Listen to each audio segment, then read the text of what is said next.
Halo semua. Banyak orang yang bingung karena begitu banyak denominasi atau aliran di dalam Kristen. Orang-orang yang memilih untuk menjadi Kristen pada masa hidupnya biasanya lebih bingung daripada orang-orang yang Kristen sejak lahir. Karena mereka harus memilih gereja dan mereka berjumpa dengan gereja-gereja yang saling tarik-menarik jemaat. Sebagian besar dari gereja itu mengklaim bahwa alirannya adalah aliran yang paling benar dan tidak jarang yang menuding gereja lain adalah aliran sesat. Bahkan, bidat-bidat Kristen seperti Saksi Yehova dan Islam juga menganggap bahwa diri mereka adalah pengikut Yesus yang benar dan menuding yang lainnya sesat. Jadi, pada video ini, kita akan mempelajari tentang garis besar denominasi Kristen. Tetapi perlu diketahui bahwa kemungkinan besar ada pihak-pihak yang tidak setuju dengan apa yang saya sampaikan. Contohnya Saksi Yehova dan Islam. Tentunya, mereka tidak setuju jika mereka dikatakan sebagai bidat Kristen. Mereka maunya, mereka dikatakan sebagai pengikut Yesus yang benar, seperti yang mereka klaim. Tetapi, tentunya hal itu tidak benar. Jadi, saya berusaha untuk senetral mungkin berbicara dengan acuan data yang ada. Saya berbicara bukan sebagai anggota gereja manapun dan tidak mengistimewakan salah satu aliran. Oke, kita mulai aja ya. Nah, pertama kita bahas dulu apa itu denominasi. Menurut KBBI, denominasi adalah kelompok keagamaan yang dapat diidentifikasi di bawah satu nama, struktur, dan doktrin. Namun definisi denominasi yang kita gunakan adalah subkelompok dari sebuah agama. Di dalam dunia Islam, bisa dikatakan seperti Sunni, Syiah, Sufi, dan lainnya, atau seperti Hanafi, Maliki, Syafi'i, Hanbali, Wahabi, dan lain sebagainya. Denominasi seperti ini juga ada di dalam agama-agama lain. Di dalam agama Yahudi zaman dulu, kita tahu dari Alkitab ada Farisi dan Saduki. Di dalam agama Hindu ada Wisnuisme, Siwaisme, dan lain sebagainya. Di dalam agama Buddha ada Mahayana, Theravada, dan lain sebagainya.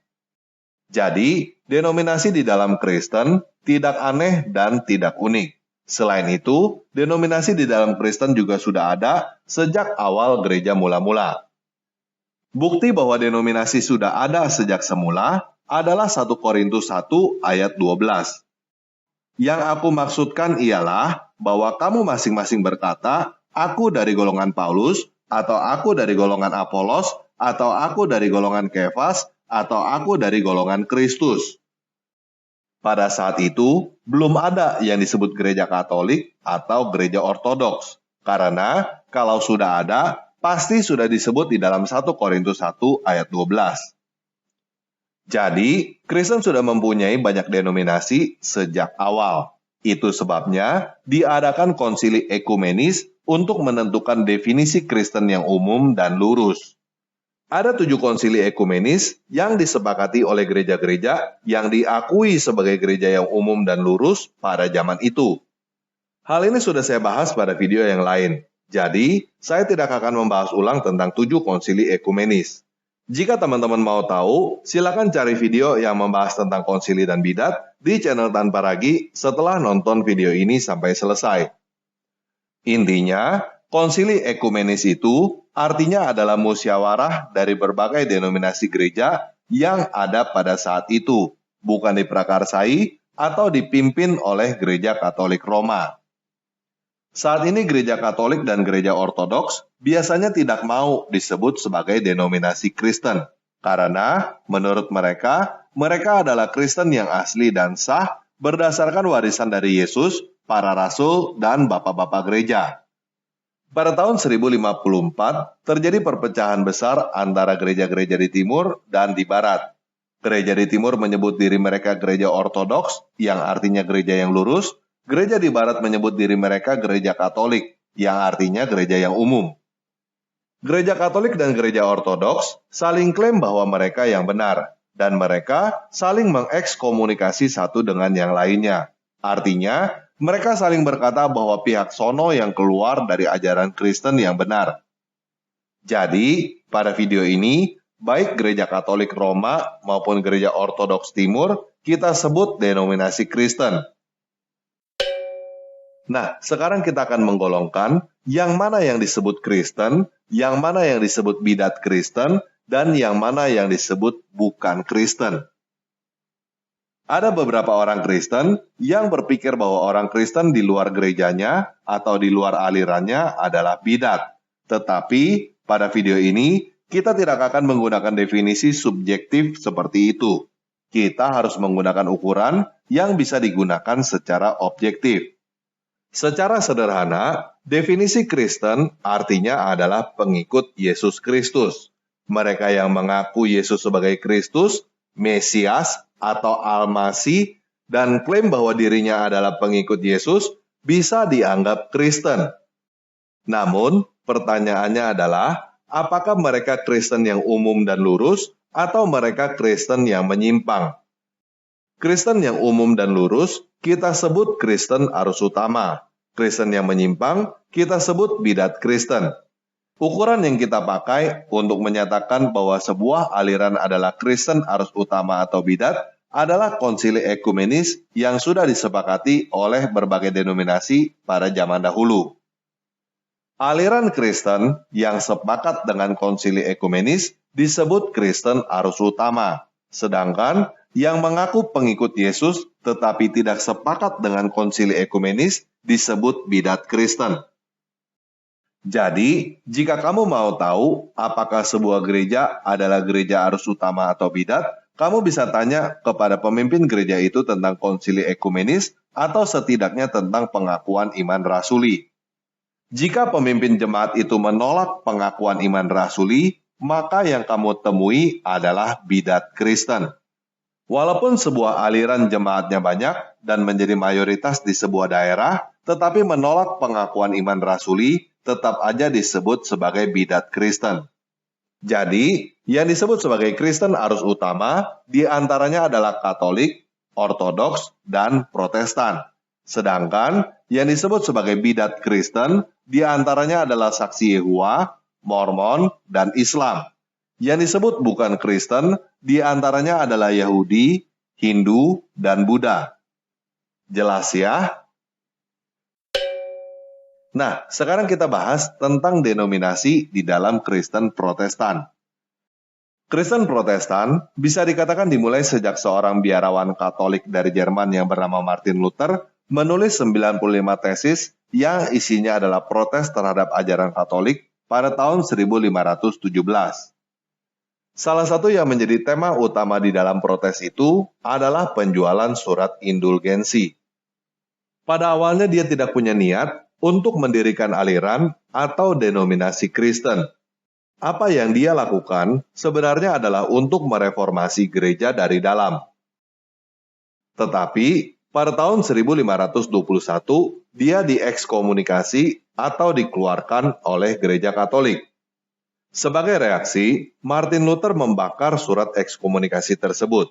Setelah itu, orang-orang yang mengikuti Martin Luther disebut Protestan. Sekarang ini, sebutan Protestan tidak hanya untuk pengikut Martin Luther, tetapi yang dianggap sebagai Protestan secara umum adalah aliran Kristen arus utama di luar Katolik dan Ortodoks. Sedangkan, sekarang ini pengikut Martin Luther disebut aliran Lutheran. Menurut Martin Luther, Kristen yang benar berpedoman pada 5 sola. Sola artinya hanya atau saja. Kelima sola itu adalah sola scriptura, sola fide, sola gratia, sola Christo, dan soli Deo gloria. Sola scriptura artinya hanya Alkitab. Martin Luther menolak ajaran atau keputusan gereja yang tidak berdasarkan Alkitab. Sola fide artinya hanya iman. Kita dibenarkan hanya karena iman. Di sini Martin Luther bukan berkata bahwa perbuatan baik tidak penting, tetapi perbuatan baik adalah wujud dari iman. Sola gratia artinya hanya kemurahan hati. Kita diselamatkan hanya karena kemurahan hati Tuhan, bukan karena sesuatu yang kita lakukan, sehingga Tuhan punya kewajiban untuk menyelamatkan kita. Sola Christo artinya hanya Kristus. Hubungan kita dengan Bapa hanya melalui Yesus Kristus, bukan melalui orang-orang suci lainnya. Soli Deo gloria artinya hanya memuliakan Sang Deo, bukan memuliakan orang-orang suci lainnya. Jadi, Martin Luther mengajarkan bahwa keselamatan itu bukan karena kita beli, bukan karena perbuatan baik, bukan karena memahami doktrin. Tidak ada satu hal pun yang kita miliki atau kita lakukan sehingga Tuhan mempunyai kewajiban untuk menyelamatkan kita. Tetapi, keselamatan itu karena kemurahan hati Tuhan melalui iman kepada Yesus Kristus. Dia turun sebagai manusia, mati, dan bangkit dari kematian untuk menyelamatkan kita seperti yang dikatakan oleh Alkitab. Iman bagi Martin Luther bukanlah mempercayai atau memahami doktrin pengajaran tertentu, tetapi mempercayai hubungan yang diprakarsai oleh Tuhan itu. Untuk mengetahui tentang hubungan itu, semua orang harus bisa mendengarnya. Oleh karena itu, dia menerjemahkan Alkitab ke dalam bahasa Jerman dan mencetaknya dalam jumlah yang banyak bagi siapapun yang mau membacanya. Hal lain yang diubah oleh Martin Luther adalah pendeta boleh menikah dan orang-orang yang punya jabatan di dalam gereja tidak dianggap sebagai orang yang lebih suci atau mempunyai kasta yang lebih tinggi daripada orang lain. Tetapi di dalam banyak hal, Lutheran masih mirip dengan Katolik. Di antaranya adalah baptisan percik dan baptisan anak. Selain itu, Lutheran percaya bahwa roti dan anggur di dalam Ekaristi atau perjamuan kudus adalah benar-benar tubuh dan darah Yesus. Contoh gereja Lutheran di Indonesia adalah HKBP dan BNKP. Pada saat yang hampir bersamaan dengan Martin Luther, sekitar tahun 1530, ada seorang jemaat Katolik dari Perancis yang juga keluar dari gereja Katolik, tetapi mempunyai perbedaan dengan Martin Luther. Dia adalah John Calvin. Ciri khas ajaran Calvin adalah kedaulatan Tuhan atau predestinasi. Ringkasan ajaran Calvin dirumuskan oleh Sinode Dort pada tahun 1619 dengan sebutan tulip. T artinya total depravity atau kerusakan total. Manusia sudah rusak total sejak lahir, diperbudak untuk melayani dosa sebagai konsekuensi kejatuhan manusia. Manusia tidak bisa memilih untuk mengikuti Tuhan atau memilih untuk menerima keselamatan yang ditawarkan. U artinya unconditional election atau pemilihan tanpa kondisi atau tanpa syarat. Tuhan sudah memilih orang-orang yang akan diselamatkan sejak sebelum dunia diciptakan. Dan pilihan Tuhan itu mutlak kehendak Tuhan tanpa berdasarkan kondisi bagi orang itu sama sekali. L artinya limited atonement atau penebusan terbatas. Penebusan yang dilakukan oleh Yesus hanya untuk orang-orang tertentu yang dipilih oleh Tuhan sejak awal itu. I artinya irresistible grace atau anugerah yang tidak dapat ditolak. Orang-orang yang sudah dipilih oleh Tuhan sejak awal itu tidak bisa menolak anugerah yang diberikan. P artinya perseverance of the saint atau ketekunan orang-orang kudus. Seseorang yang sudah selamat akan tetap selamat. Keselamatan itu tidak bisa hilang. Jadi, inti ajaran Calvin adalah Tuhan sudah menetapkan segala sesuatunya sejak awal, jauh sebelum hal itu terjadi. Orang-orang tertentu diselamatkan karena Tuhan sudah menetapkan orang itu untuk diselamatkan sejak awal. Orang-orang tertentu dibinasakan karena Tuhan sudah menetapkan orang itu untuk dibinasakan sejak awal. Setiap keputusan yang kita buat terjadi karena hal itu sudah diputuskan oleh Tuhan. Bagi Calvin, Ekaristi atau perjamuan kudus bukan tubuh dan darah Yesus sungguhan, tetapi juga bukan sekedar simbol. Bagi Calvin, kehadiran Yesus ada oleh Roh Kudus di dalam roti dan anggur itu. Dari Calvin, lahir banyak denominasi seperti Reform, Injili, dan Presbyterian. Contoh gereja Calvinis di Indonesia adalah GKI dan GRII. Pada abad ke-16, gereja Inggris yang disebut Anglikan mulai memisahkan diri dari gereja Katolik Roma. Berbeda dengan Martin Luther dan John Calvin yang bisa dikatakan adalah perorangan, Anglikan adalah organisasi yang mempunyai sejarah panjang sampai ke para rasul juga. Secara pengajaran, banyak kemiripan antara Anglikan dengan Luther dan Calvin. Namun, pemisahan Anglikan dari Katolik lebih mirip dengan perpecahan antara Katolik dengan Ortodoks. Ada yang menyebut Anglikan sebagai jalan tengah antara Katolik dengan Protestan. Anglikan adalah denominasi Kristen terbesar ketiga di dunia setelah Katolik dan Ortodoks. Di Indonesia, Gereja Anglikan berada di Jakarta sejak tahun 1819. Pada abad ke-18, terjadi peristiwa yang disebut kebangkitan rohani Metodis yang dimulai oleh John Wesley dan Charles Wesley dari Inggris. Mereka mengajarkan bahwa Tuhan mau menyelamatkan semua manusia, bukan hanya mau menyelamatkan sebagian orang yang sudah ditentukan dari awal. Selain itu, manusia juga mempunyai kebebasan untuk menerima atau menolak keselamatan itu. Jadi, ajaran Metodis sangat bertentangan dengan ajaran predestinasi yang diajarkan oleh Calvin. Selain itu, Metodis menekankan pada pengajaran tentang lahir baru secara spiritual di dalam Roh Kudus dan baptisan. Mereka disebut Metodis adalah karena cara atau metode dalam menjalankan iman Kristen.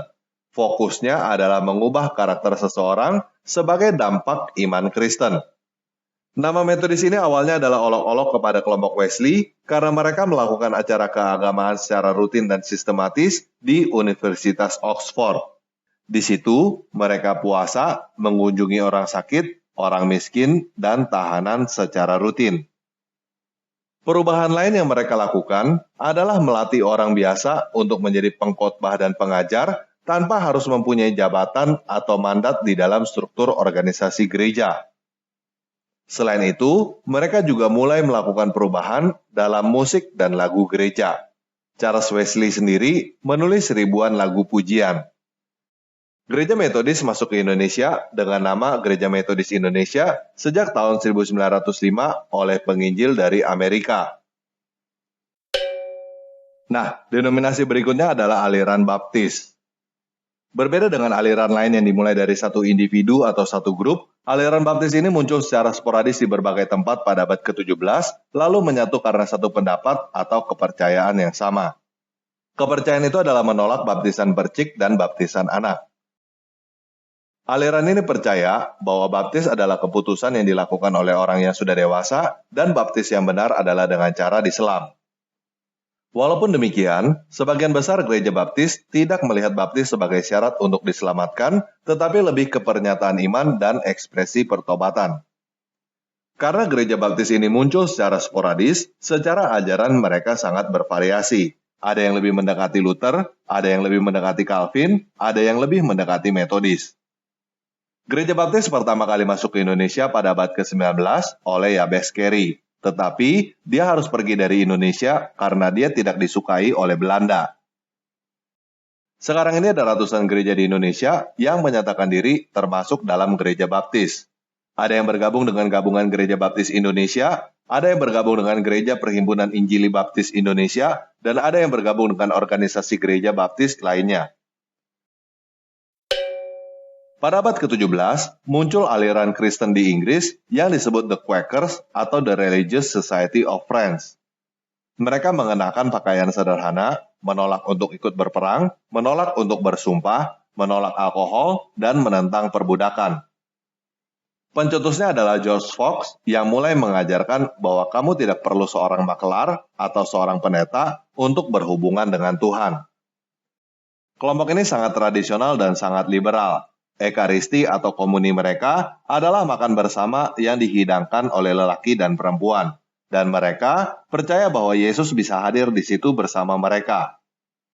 Saat ini, aliran ini lebih berkembang di daerah Afrika. Aliran berikutnya adalah aliran Pentakosta atau yang disebut juga gerakan karismatik. Aliran ini menekankan pada baptisan Roh Kudus yang disebut di dalam Kisah Para Rasul 2.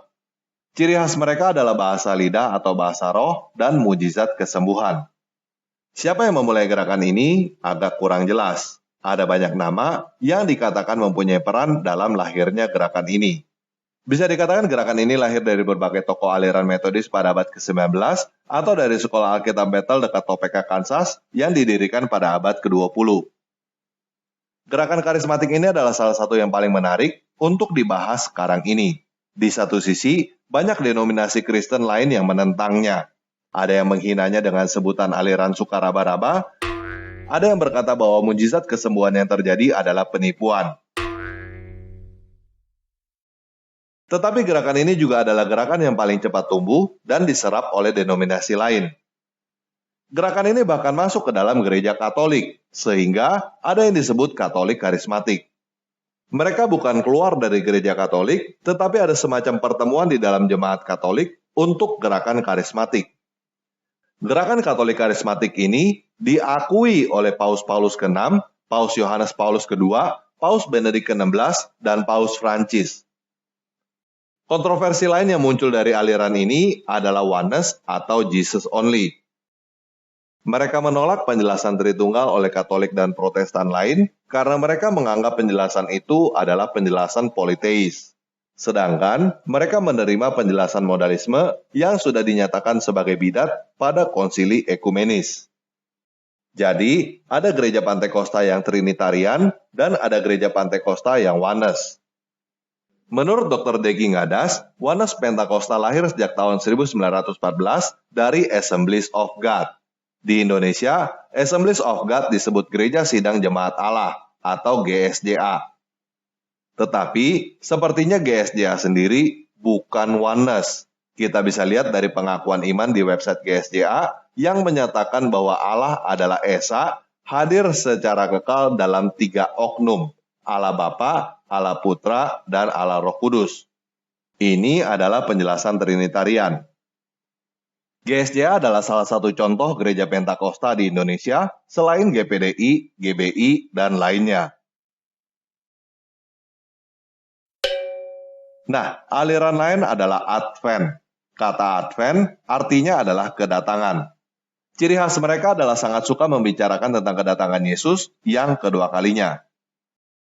Salah satu cabang dari Advent yang terkenal adalah Gereja Advent hari ke-7 yang menekankan untuk libur pada hari Sabtu karena hari Sabat adalah hari Sabtu.